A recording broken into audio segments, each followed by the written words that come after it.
Hey folks, Matt from artoftheimage.com.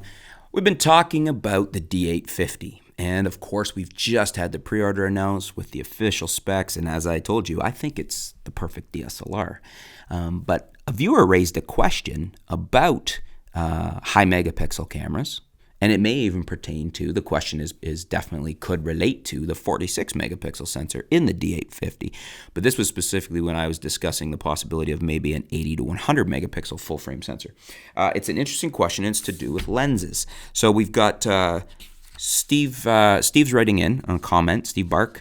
You're leaving out an important part of the discussion, lenses. As far as I know, there are no lenses available for DSLRs that can resolve 80 megapixels, let alone 100 megapixels.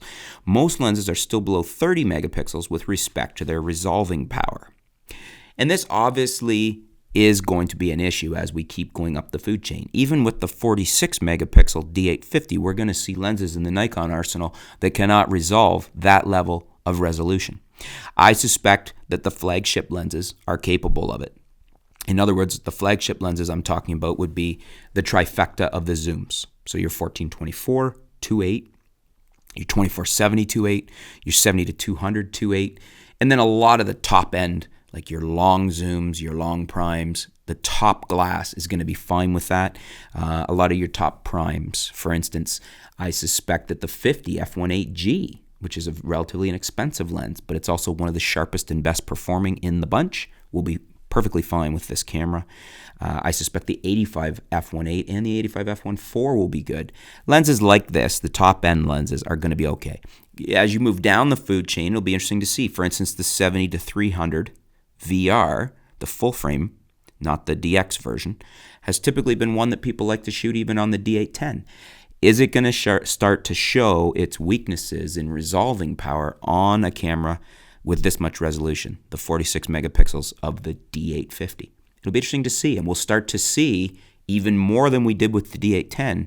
We'll start to see dividing lines of, this is a decent lens as long as you don't shoot it on anything past, say, the 24 megapixel full frame cameras.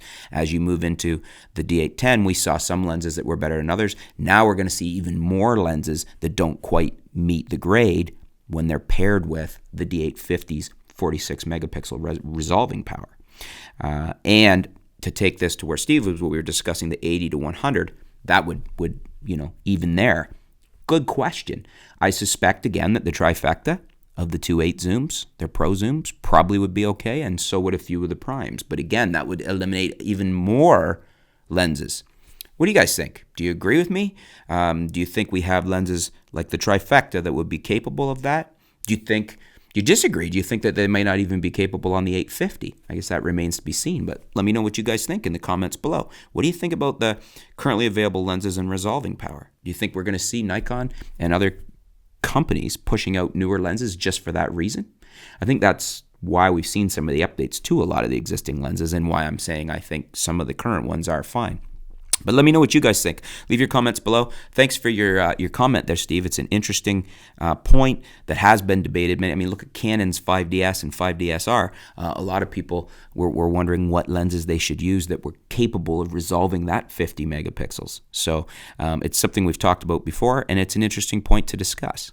Thanks for tuning in. Stay tuned. We'll be back soon here at artoftheimage.com.